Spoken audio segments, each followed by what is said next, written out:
Hi, Larry Kreider here. This is a really special day. This is the day that we're releasing episode number 100. And we're so thankful for people from 163 different nations who are listening. We're so grateful for all of those who are willing to be interviewed from around the world, giving leadership insights that are helping so many people. And so thankful, Melina Miller, as our producer, for making this all happen. So God bless you. We look forward to the next 100. Now, let's get back to the episode. Welcome to the Larry Kreider's Leadership Podcast. Larry is the author of over 40 books, the founder of Dove International, a worldwide family of churches and ministries in 6 continents, and has over 50 years of leadership experience. He and his guests will share inspirational leadership insights from their journey with God. These insights, gleaned from serving leaders in many nations, will transform your life and leadership. For more information on Larry's books and resources, visit LarryKreider.com. Welcome to the Larry Kreider Leadership Podcast. Larry Kreider here. And with me in the studio today is my long-term friend, even distant relative, Bonita Keener. Welcome. Thank you, Larry. It's so great to be here. I'm so really good to see you. excited about this day because obviously you have been the director of Gateway House of Prayer here locally, 24/7 prayer since 2017. Yes. Wow. Yes. And of course served there many years even before that. Mm-hmm. And I love to talk to women in leadership because I feel like women have a specific journey that often men maybe don't walk in and maybe haven't walked through. Mm-hmm. And so good to have you here. Thanks for joining me. Are you ready? I'm ready. All right, here we go. To be here. Let's talk about when you were young. I mean, way back in the day. Okay. You still obviously look very young, but way back. And how did you come to Christ? Do you have a Christian family, right? Yes. Yeah, I grew up in a Christian home, so thankful. Mennonite family. Wow. And it's been such a journey from those younger years. I had a wonderful Mennonite church that I grew up in, and actually, surprisingly, did value women. Oh, thank God. Which is unusual. Yeah, that's true. So I felt a level of freedom there. Good. Yeah. And so it's been a good journey. My parents loved me. I came to Christ at Camp Hebron, when I was in 5th grade. Wow. Loved Jesus from a young age. And really you had a great family in leadership. Yeah, my parents, they were like deacons, deacon and deaconess. What about Grandpa? Oh yeah, he was a pastor and a bishop. So. Yeah. Bishop in the Mennonite church would have been in Strasbourg, like the Willow Street district. Sure. Yeah. Because I remember your grandparents with Laverne's parents. Yes. Obviously, there's a relationship they had. That's right. Many, many, many years ago. Yeah. So when you were young, did you have any leadership positions when you were young in the church or youth group or anything? Yeah, I served in leadership with our youth group. Okay.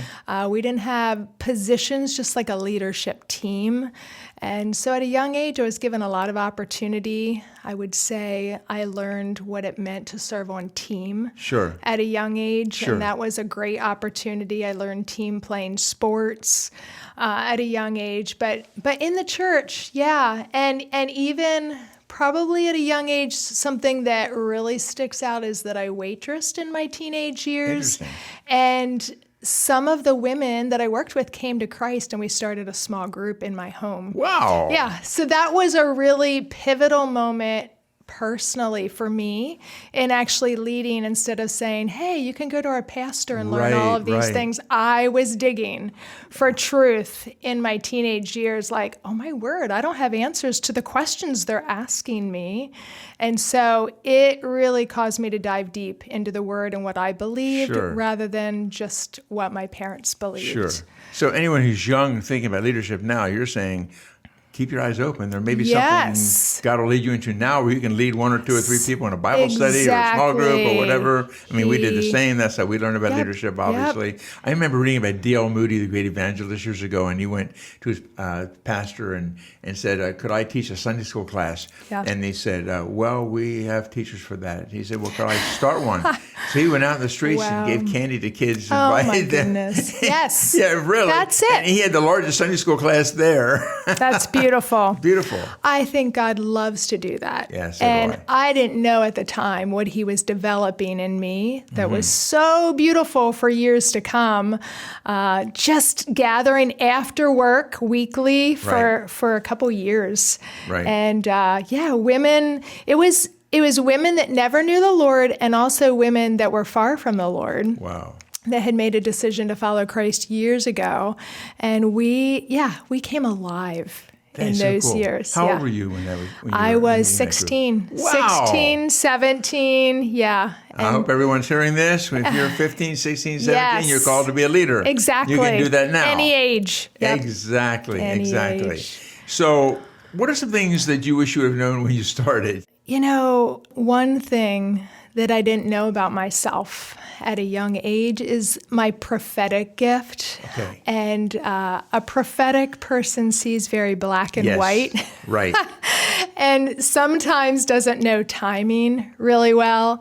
So I would say that I said a lot of things out of turn as a young leader. Interesting. And I've never seen that side of you. That's very interesting. You maybe knew me several years later. Right. But like in my teen years and early 20s, I got passionate, full of zeal about things.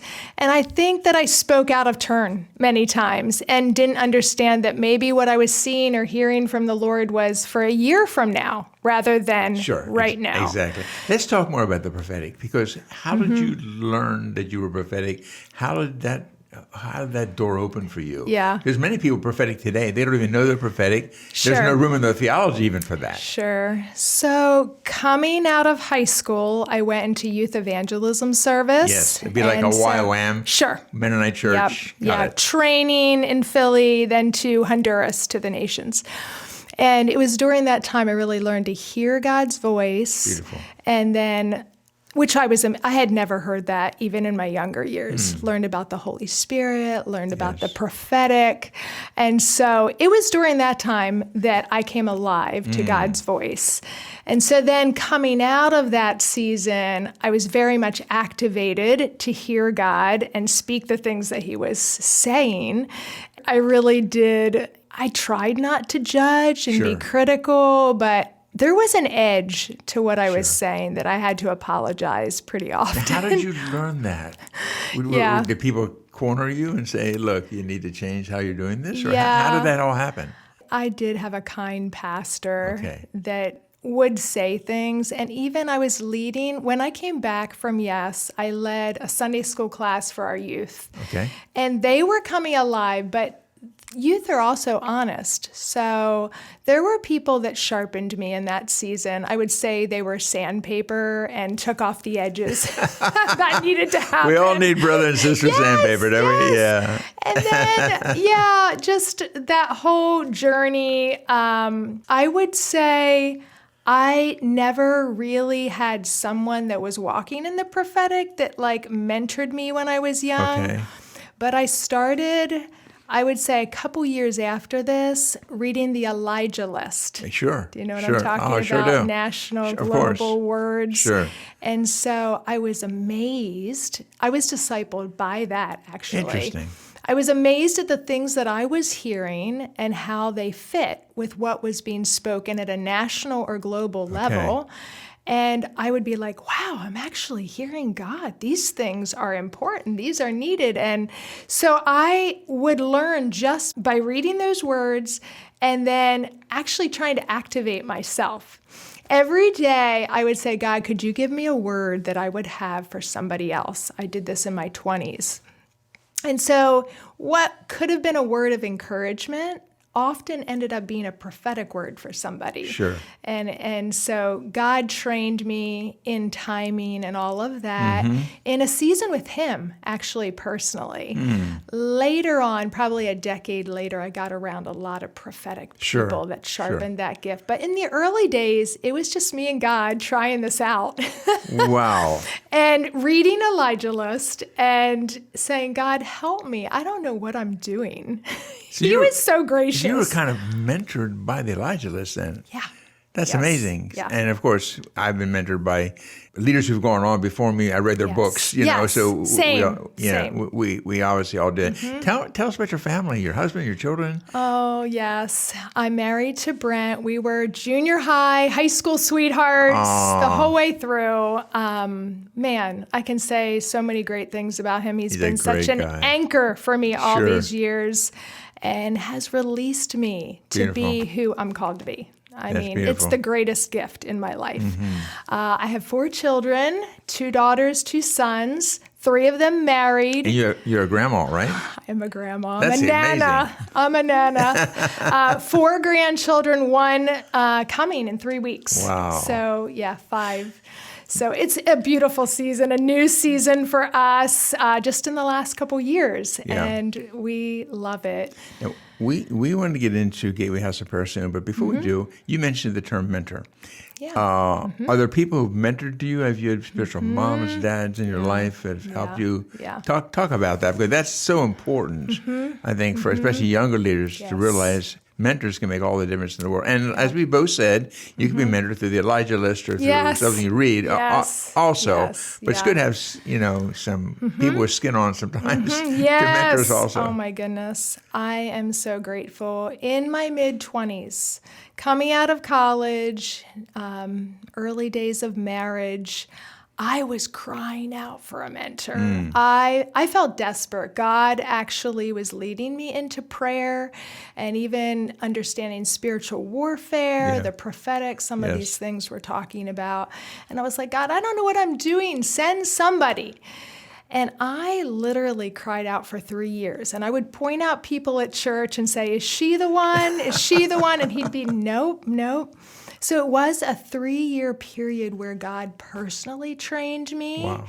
And then Brent and I were at a Lighthouses of Prayer conference with Ed Silvoso for the state of Pennsylvania in 1999. And we walked into the hotel and there was a couple standing there, and they said, you look familiar. And we said, we're from Lancaster. Oh, we're from Lancaster too. Anyway, just had a short conversation. I'm walking away, and the Lord says, she's your mentor. Wow. After 3 years of crying out. And it was Ann Gibble, Oh, she's amazing. who has been a mentor and a mother to me since 1999. We started meeting every other beautiful. week. Lauren Charles joined us in that season. I knew The 3 of Lauren. us met every week for years and years. And the beautiful thing about both of them as mothers and mentors is that I not only learned spiritual things, but like how to be a natural mom, like to my own kids, they were grandmas at the time. They showed me what family looked like, how to weave it all together. So it's been, almost 25 years That I've walked amazing. with Ann. We still meet, not every other week like we did at one time, but those were really significant, important years. They both had a heart for prayer, trained me in the ways of prayer, mostly out of listening and waiting. Sure. So I learned to rely on the Lord, not myself in my younger years, all that zeal I talked about, pride, these things that sneak in got shaved away in my life. Beautiful. So, thankful for that. Beautiful. Yeah. Yeah. John, her husband, is my lawyer. Is my attorney, so I know them for many, many, they're amazing people. They are. Great. So as you look back, did you make any mistakes? A lot. A lot. You mentioned a few things here. Is there anything else you want to highlight? Wish I wouldn't have done that. Yeah. There's a better way to do that. Yeah. Anything else you'd highlight? I can remember, I'll just share a little story because it was something that I walked in and didn't even realize I was doing at a young age. So Ann and Lauren and I ended up leading a regional prayer group for 3 years, and I learned a lot during those years in leadership. But I remember it was actually a conference at Dove, and we were going to announce about this regional prayer group that was happening. We were going church to church, gathering intercessors and people that love to pray. But we were going to announce what we're doing and invite more people to it. And so Lauren was to make these little flyers that we were going to pass out or have available at the conference. And somehow she didn't have the time to do it. And I remember going to Ann and saying, I can't believe this. This was like our moment, to really get the word out. Sure. And Ann's like, oh, is Lauren okay? Like, she not once allowed me to walk in my immaturity and shifted the conversation to totally care for Lauren. Wow. And that was a real pivotal point for me in recognizing I was trying to kind of throw Lauren under the bus, per se. Sure. And she was a dear friend. And why would I do that? And so I love that that's what mothers and mentors do in teaching and training. She didn't call me out on it. Right. But she shifted the conversation in a way that I recognized my own depravity and soulish ways of relating. That's amazing mentoring, amazing mothering. Yeah, that is so good. So any other mentors in your life? Yeah. Wow. I would say just as a woman, I was paying attention to people that were in leadership in our region. Right. Shirley Hampton, such an amazing intercessor over the years, poured into me, opened the door for me to serve in many capacities that stretched me greatly. Lisa Hostler, so amazing. I had her on a podcast sometime. Okay. She's great, Yeah. And, even somebody like Eileen Vincent, who would come into the area, she taught on prayer. She was so fiery. Yeah. And I loved her fire. Like, there was something in me, like the lion inside of me coming alive. But then somebody like Lisa, so gracious and full of dignity. Exactly. There were just different kinds of women that I was watching. And I also loved men and women walking together. Brent and I did some teaching together. We served as elders together at New Life Fellowship. So like Mark and Abby King, I'd get their little cassette tapes and listen to them and you're giving away your age now. Exactly. Exactly. I know. So yeah, I would listen to how they flowed together. Like, wow, Mark is honoring Abby, and Abby is honoring Mark's gift and calling out. Sure. Waiting on each other, listening. I just loved it. And so I would seek these things out. I would look for these people and go where they were. Amazing. So, and that's such an important key to leadership, especially when we're learning leadership. Find people who are leading in a way we feel called to lead and learn from them, whether it's from afar or by personal relationship or whatever that looks like. Let's talk about 24/7 prayer. Gateway, how did you get involved in Gateway House of Prayer? And then how did you end up being the director? Yeah. Let's talk. Never saw it coming. Really? No, I did not. I don't want to say you're blind, but it's like these things just evolve over time. Right. And all of a sudden you're paying attention to the gold strand in your story and what God's been writing. So 1999 was when I met Ann and Lauren, and we started leading a regional prayer group, going church to church all throughout the county, gathering intercessors. So it would have been, like a little over 100 intercessors for about 3 years. And then coming out of that season, the end of that 3 years, we felt like we had accomplished some things that we really wanted to see happen. We were praying for the apostolic to arise. Right. That was happening. The regional church was coming alive. But then Gateway House of Prayer was starting on the heels of that. And we were making room for a new season and what God wanted. Sure. So Kevin, Barry, these guys had known me a little bit through the regional prayer movement, and Kevin invited me into the board. So in 2005, Gateway started, and Kevin said, hey, would you be available to be on the board? So it was such an honor to serve in that way. I was the only woman in a group of 10. So, 9 men and me. I really needed to break off intimidation, and I was young. They were mostly older men in the region that had been sowing for years. But it was an honor to be asked, and I learned a lot. I would be so nervous before those meetings. They don't know this, but I would be. If they hear the podcast, they will know it now. They'll know. They were early morning meetings. I had young children. It was like a big deal to get out the door and care for everybody. But I was trained during those years. I mean, I'd already been trained in some prayer leadership, but this was another level of like vision for the region.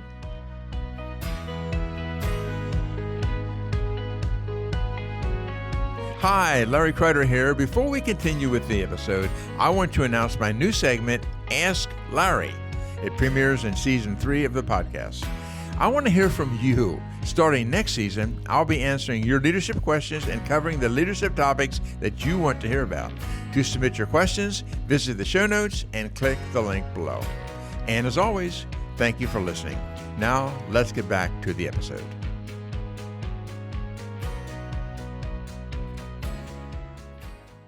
So I served for 10 years in that role. And in the 10th year, we did a fast as a board for Gateway, just some changes that were coming. And to my surprise, in that month-long fast, the Lord said, I want you to come on to the day-to-day that's happening. So Luke Weaver was newer. He had taken Jimmy Nyman's role. And I was like, wow, I had never even considered that. I was loving the board by that point, loving the vision aspect. But the Lord was clear in saying, I want you to come next to Luke. So I just went to Luke and said, do you need help with anything? I would love to serve you with anything that's needed day to day. And so Kevin was the oversight, the board. The board was still functioning for a couple years after that, but there were changes coming to Gateway. So I came on with Luke in 2015, and within 2 years, Luke was feeling a shift that I didn't see coming at all, and he felt called to YWAM Lancaster, which was so exciting. Mm-hmm. But he's like, I think you're the one to lead this. And I'm like, what? Like, I didn't think I was coming on for this. I was just happy to serve. But my children were at a different place. Sure. It made it easier to say yes at that point. And actually, I had some intercessor friends at that time that didn't know that Luke had asked me that prophetically gave me words that moved me. So in 2017, both of my daughters got married within a month. Wow. And at the same time, Luke was asking me to take this on. So it was a very intense season, a lot going on. And I thought, I can't do this. My family's really shifting and changing. It just felt like there were personal things.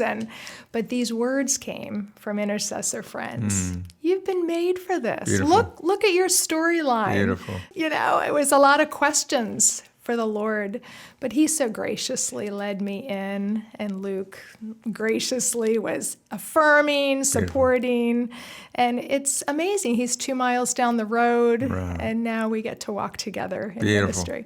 Beautiful. Again, we have people from 160 plus nations who listen to this podcast, so obviously we're here in Lancaster County, Pennsylvania, and I just want to give clarity, 24/7 prayer with Gateway House of Prayers. And so in light of all that, people from many different churches are involved. Talk to us about what that looks like. Is they take hour slots, 2 hour slots? What's that look like? Yeah. I love Gateway. And I love what God has done that's unique here in this region compared to any other houses of prayer that I know of, actually. I agree. That many churches, we have, I think it's 46 right now. That's awesome. Different churches taking 2 hour blocks of time around the clock, 24/7, through the night, worshiping and praying, giving honor and exalting Jesus. Beautiful. So we are so thankful. Started in 2005, 2008. 3 years later, went 24/7. So this year will be 15. Wow. Years I remember when it started so well. That's gone so fast. Yeah. You shared something really key for anyone listening about leadership. And that was you offered yourself to serve with Luke. Said, look, I'm here to serve. You had no idea. You didn't do it because you want to be the leader. No, but you're simply saying, I'm willing to serve. And often that's what God used in our lives to get us to the place He wants us to be in leadership. If we're willing to serve somebody else, serve somebody else's vision, walk with them, then God opens doors for us and others serve with us. Now talk about teamwork, because you have to have lots of teams. Yeah. How do you build teams? What's that look like? Yeah. Oh, I love team. And I do think it's something, as women, we're relational. True. You're a relational guy too, Larry. But sometimes I see that women see things that maybe men don't. This is why we need each other, you know? True. So I love our team at Gateway House of Prayer. And specifically, the way that I've built the team there is just been the nearness of God to highlight people. It's a different way of functioning rather than seeing we have this open role, who would like to fill it, this is our need. It's that God would highlight people. And I've learned this just after many years. Many times getting a prophetic word for somebody or calling out a gifting in them, and then all of a sudden it's like a couple days later, I'm realizing what God's up to. So every single person on our team came that way, that I saw them in the house of prayer, often saw their pure heart toward God, which is something that I learned over the year, that character trumps gifting. Yes. Say that again. Character trumps gifting. Yes, that's so true. And so those were mistakes I made in my younger years, that you recognize where somebody came from or the unique gift they have and you called them in. But now I've learned character. I'm looking for pure hearts, and God is too. Right. And that is how every single person came to our team. We have a young team, 20 to 24 years old, and there's 7 on our team, and I just love it. We have had mothers and fathers on the teams over the years, but right now it's all young. It's me and the youngins. Beautiful. So and you lead that team. I lead that team. Beautiful. Yeah, and they're all so way mature beyond their years. I wish I would have been that mature. Right. I know some of those leaders, and you're right. Yes. They're very, very mature. Now, I want to ask you yet about, this goes beyond Gateway House of Prayer, but your role as a woman leader. Was that hard at times? Did you feel, you mentioned when you felt intimidated. Well, welcome to the club. We all have, we get that. Sure. But talk about that a bit. Was anything you had to walk through being a woman in leadership? Because you're an amazing, woman of God, and what you've done is amazing. But talk to us about that. I would say in my 20s when I served as an elder. Okay. I remember Brent and I served together in that role, and then we reached this point in the church where they said, now are you each elders? Right. Or are you serving as a couple together? Right. And we really wrestled through that. And there were women on the team that said they actually felt a call to be an elder, and I was one of those. So that was a process for the church, for sure. So there were some people that were real, champions of that. Right. And then there were others that really didn't believe that was okay. So those were difficult years. Yeah. Things that were said, you had to really forgive and move on. I would say in those years, I really had to know the affirmation of Father God. And that's something that I needed to learn in my 20s, that His voice over me was stronger than any other voice. And even the voices that we're championing sometimes you can't even lean on that. Right. Like leaning into Father's voice. So it was a lot of purging some of things in my own heart and learning to honor when people said difficult things. And also, I do feel like it took many years, but I started to really have compassion on people that men, even that grew up in a system where they didn't value women. And I think it was part of the prayer journey I was on too, to cry out to God for a revelation of his heart, to value everyone, no matter where you come from, male, female, black, white, like every difference, denominational differences. And so it was a season. I can remember something you said, Larry. You said, I think it was in an elder training meeting, take the 3% that somebody says. And there's probably some truth in that.